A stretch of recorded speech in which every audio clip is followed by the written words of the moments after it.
Yo people, welcome back to another video. Now, I was covering Skeleton Crew weekly at first, but the show started dragging and I decided I'd just wait till the end of the season to just review the whole thing, and here we are. Now, before I start, I've heard that this show is doing worse than The Acolyte in terms of viewership, and some people will use that to say, oh, so Skeleton Crew must be worse than The Acolyte. That is 100% incorrect. The Skeleton Crew is the Disney Plus version of Solo. The Acolyte was so garbage that people lost the little bits of interest they had left for Star Wars, and Skeleton Crew ended up paying the price. Basically, Disney made something so shit it impacted their following project. But it's not the first time they've achieved this, because it's the same way that The Last Jedi was so shit. It impacted Solo's movie and made Solo the first Star Wars movie to not make its money back, despite how popular Han Solo is. Now, for this show, I think overall it was okay. It was clear as day who the demographic was, so I can't really say too much negative, to be honest. Anyone who is raging and hating on this show, they're doing it for the views, so don't listen to them. I think if I was 10 years old, if everyone watching it were kids again, they'd be hyped and they would have liked the show even more than they probably do now. I'll speak about the positives, and I mean, the bar is very low after we've witnessed The Acolyte and other garbage like Kenobi. But one positive is this show didn't break canon, so well done Disney. I know that's very hard for you to do, but congratulations, you didn't really do it here. This show tried to have fun, and it managed to incorporate Star Wars into bite-sized pieces for kids with the basic elements you have for Star Wars.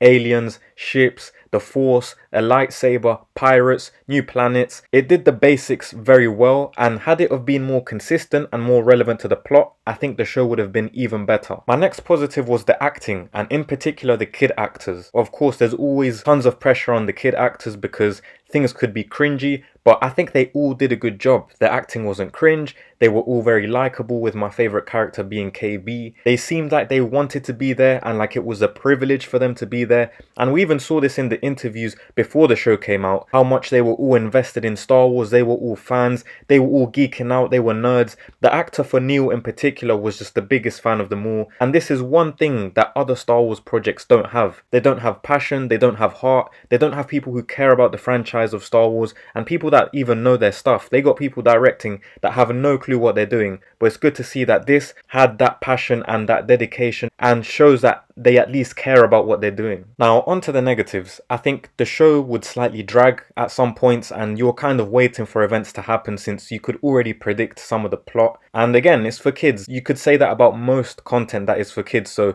is this really a negative? And one other thing that I always say about Disney Plus, this whole releasing one episode a week completely kills the momentum of the series. And a lot of the time with Disney shows, the 1 week wait for 30 minutes of content is not worth it. Another negative for me was that I didn't like Jude Law's character. It was just bland. I didn't really care for him, yet he was the main villain. He was supposed to keep things entertaining and moving along, and he just didn't do that for me, to be honest. He was only a threat because he's literally up against kids. If this was teenagers or adults, he wouldn't even be a threat. I think his delivery, especially when he was raging, felt very weak. It was like he was holding back because he didn't want to shout at kids. At times it felt like he would pause mid-rage or mid-sentence as if he'd forgotten his lines or he was going to mess up, and then he'd just say the line after a pause. However, the one thing I did like about his character came at the end, and it was the small parts of his backstory. He was found by a Jedi, he was going to be trained, and the Jedi died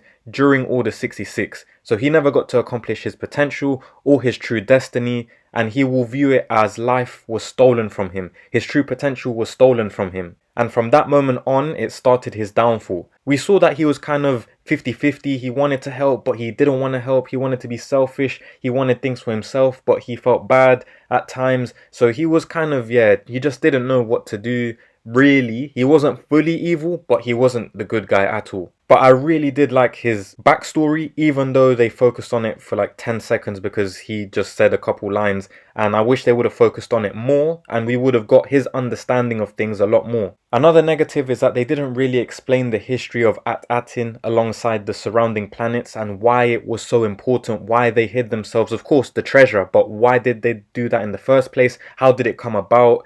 And I think they could have really expanded that connection to the Old Republic. Again, I know it's a kid's show. I know that if they start doing too much talking, too much history lessons, the kids won't care, they won't understand. But I still think it would have been cool to see this kind of the more history behind all of these events and why it's so important. Lastly, and this one is definitely a negative, I'm not saving them with this one, I'm not allowing them with this one. I think the ending was quite awkward, and to be honest, the state of Star Wars is up in the air. We don't know what's happening, and I think it's impacted this show because the planet ended up losing its invisibility cloak, so now it can be tracked. The Republic know of its whereabouts, and we got nothing from their perspective on the discovery. This should be like a big thing.